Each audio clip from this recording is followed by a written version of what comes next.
Shalom, shalom, shalom. First and foremost, I want to give all the praises, glory, and honor to Yahweh, Bahasham, Yahweh Shai, Bahasham, Rachakwadash. Double honors to the apostles and elders of Great Millstone. Salutations, much love and respect to you, Akim, out there pushing this word out in truth and sincerity. And shit is going down. Okay? Hey, man, this is a beautiful, beautiful time we live in. Okay, I want to give all the praises, glory, and honor to Yahweh, Bahasham, Yahweh Shai, Bahasham, Rachakwadash again. And double honors to my apostles and elders of Great Millstone. Salutations and love to you brothers out there pushing this word out in truth and sincerity, man. Yo, listen, things are happening, man. Yahweh Bahasham Yahweh Shai is heating things up. We are moving so much closer to 2nd Ezra, the 15th chapter, as these days go by. And when you look at what's going on in Chicago, man, with ICE, this is pretty much like a prelude to civil war. That's what this is. You got the firefighters chasing out ICE, which is important, which is appointed by Trump. You got the police that seem like they're also fighting back against ICE. You know, different reports in these videos I'm about to show you that. So hey, things are getting serious, man. There's a clear divide, and this divide is transitioning to something physical. Okay, so let's play this video.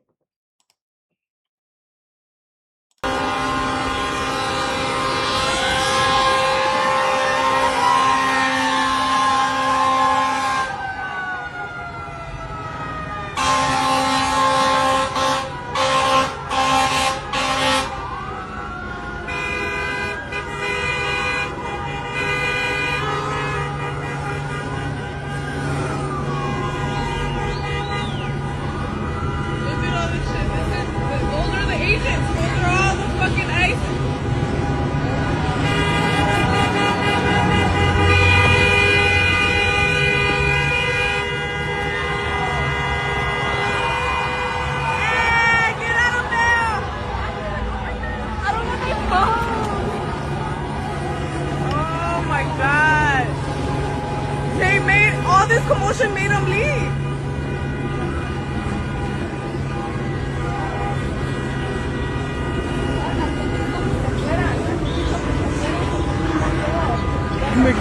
Yeah, let's go. Let's go to the next video, man. Every single salt truck in the Chicago deployed every single salt truck in the city to block ICE. And there is something so patriotic about that. Watch.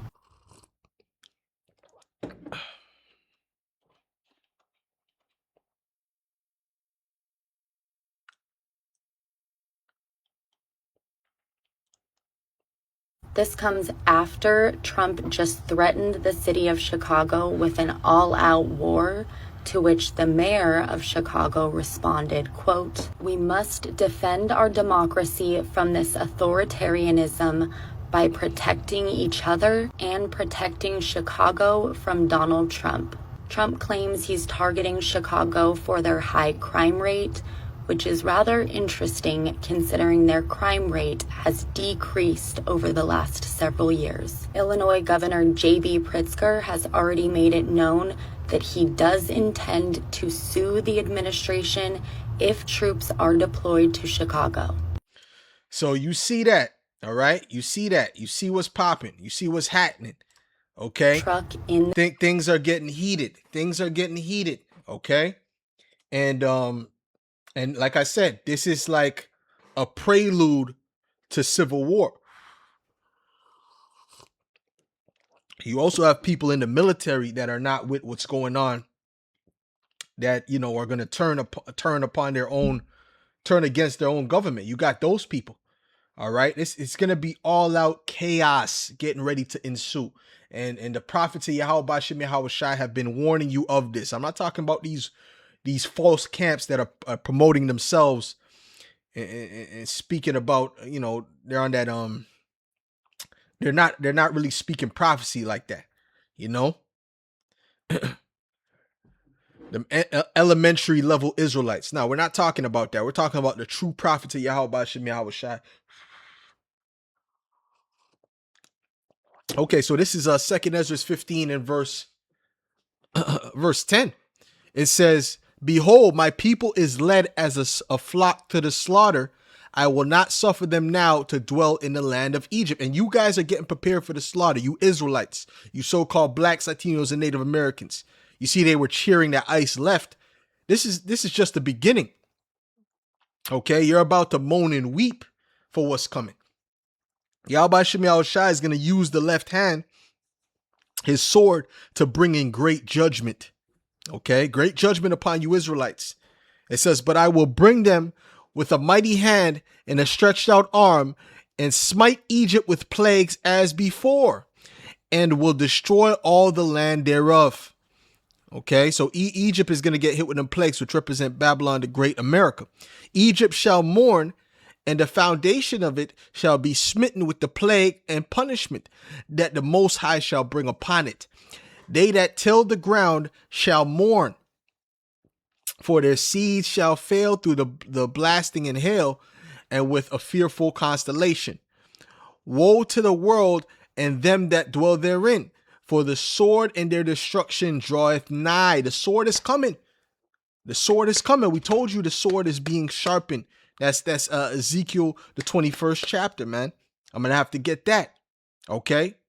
"And invading one another, they shall not regard their kings nor princes, and the course of their action shall stand in their power." Hold on. The sword is coming. Let's get that. Let's get Ezekiel 21. All right. In verse 9, it says, "Son of man, prophesy and say, thus saith Yahweh, say a sword is sharpened." Hey, man, the sword represents them coming down with violence. Okay. "And also furbished. It is sharpened to make a sore slaughter. It is furbished that it may glitter. Should we then make mirth? It contemneth the rod of my son, as every tree. And he hath given it to be furbished, that it may be handled. This sword is sharpened, and it is furbished to give it into the hand of the slayer." Who's the slayer? Esau, Edom, Okay, he's coming with that sword. Okay, and he's not bearing it in vain. There's gonna be a lot of people put to death. You think that you're gonna deal with them how you deal with the police when they start to arrest somebody? They say, "Oh, get off of him. This is not lawful. What did he do? What did he do? What did he do?" None of that. You're not gonna be able to do that in that time. They're coming in a spirit of putting people to death on sight. There's even a video, one of those ICE agents, people were screaming at him. I believe it was a pastor, and they shot him in the face with one of the I don't know if it's like it's not a real bullet. It's not real bullets. It's something else, maybe rubber bullets or something like that. But they shot him in the face. Okay, and they was aiming at his face to shoot him because he was screaming at him.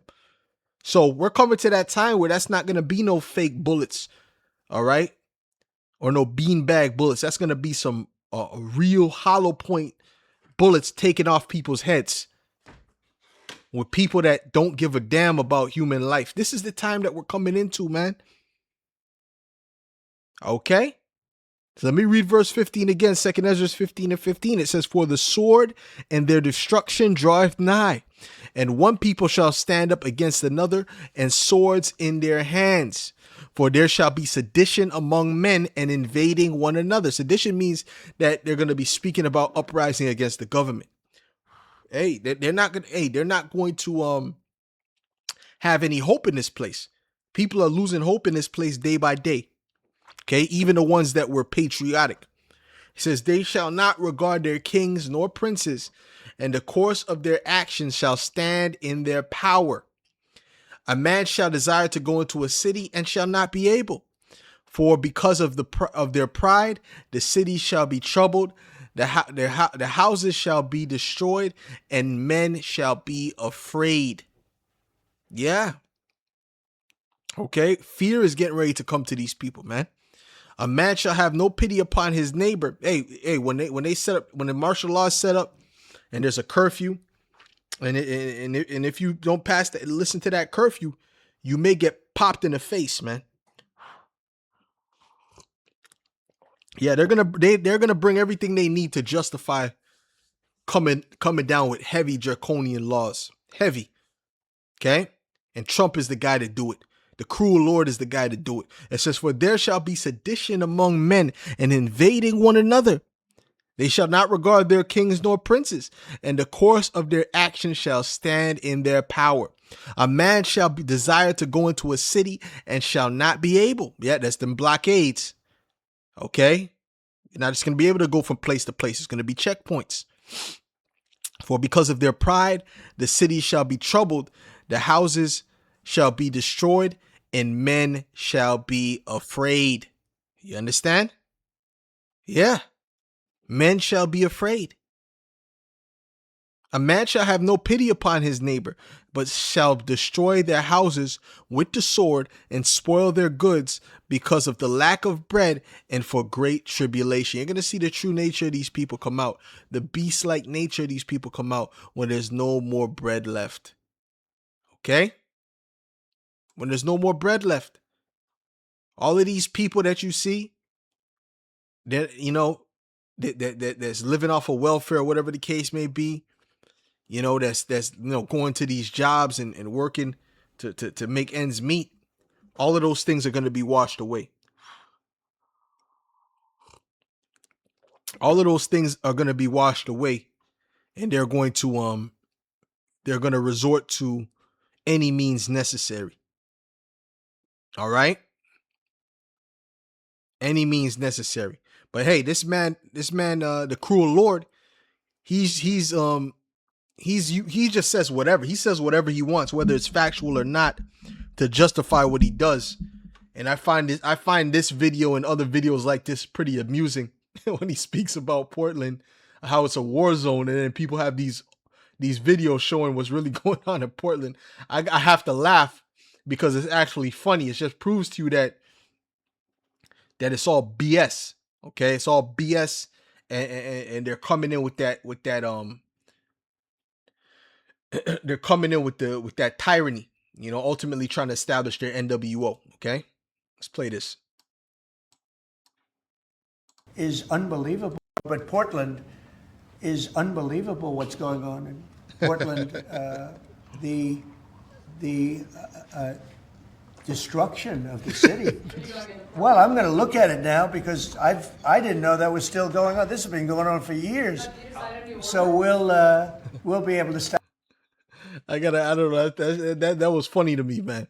The destruction of the city. And they got these, there's another one where they're playing the same video, and then they just show basically kids playing in the park. They show people dancing in the street. Just basically that what he's saying is not true. How he's sensationalizing it is not true. But hey, we're coming to the end of this place, man. The end of this system. So he is doing all that he can. He's doing all that he can to bring forth martial law, okay, and lock you people down, okay. And don't worry, the big event, the big one is coming. Don't worry. It only takes one event, man. One major event to change everything. That's all it takes. Okay. All right. This is 2 Ezra 16 and verse 68, and it reads, "For behold, the burning wrath of a great multitude is kindled over you, and they shall take away certain of you, and feed you being idle with things offered unto idols. And they that consent unto them shall be had in derision, and in reproach, and trodden under foot. For there shall be in every place and in the next cities a great insurrection upon those that fear the Lord." So they're getting ready to come up against the elect, but you Jakes are going to be caught up in it. Okay, there's a reason it's called Jacob's trouble. "They shall be like madmen, sparing none, but still spoiling and destroying those that fear the Lord." Remember, when Herod was coming for Yahushua, all the women of that city, that had children that were under 2 years old, their children got put to death. So other people, many people felt that pain for him coming out against the elect, right? And when I say the elect in that instance, I'm talking about Yahweh Shai. Well, in this day and age, Yahweh Shai is represented by the elect, the 144,000, the prophets. That represents Yahweh Shai on the earth, the body. So who is he coming for? He's coming for Yahweh Shai, but he's going to put a lot of people to death on his way to come and get the men of the Lord. Okay? It says, they shall be like madmen, sparing none, but still spoiling and destroying those that fear the Lord. And you people you Edomites think you're not going to get caught up in that. You're going to get caught up in that shit too. The hell are you talking about? You don't think he knows that some of the elect look like Edomites, look like so-called white people, look like so-called Moabites? All of you that are not of that ruling class, okay, you're liable to get dealt with. And you will get dealt with. Either you bow down or you're on the red list, okay, or you're going to be re-educated or whatever the case may be, man. But you're not going to be exempt from this. Some of these stupid-ass Edomites, they talk like, these right-wing Edomites talk like they're going to be exempt from what's coming. Psh, fucking idiots. I'm glad Trump is doing that. Okay, good. I'm glad I hope you're still happy when he kicks in your door, because that's coming. Okay? You still worried about the Epstein files? You better not be worried about them files, man. Them files. Don't worry about that. Okay? Yeah. For you get your door kicked in. So anyways, let me get Revelations. Let's get Revelations 12 and 12. This is Revelations 12 and verse 12, and it reads, "Therefore rejoice, ye heavens, and ye that dwell in them. Woe to the inhabitants of the earth and of the sea, for the devil is come down unto you, having great wrath, because he knoweth that he hath but a short time." Yes, this devil is almost on his way out, and he's going to go down swinging. Okay, this is Revelations 12 and 17. It says, "And the dragon was wroth with the woman, and went to make war with the remnant of her seed, which keep the commandments of the Most High, and have the testimony of Yahushua HaMashiach." Hey, like we told you, Jacob's trouble, you Jakes are getting ready to feel the pain. Hey, and the cruel Lord is bringing the pain. He's bringing it. It's just beautiful times we live in. With that, I'm going to say shalom.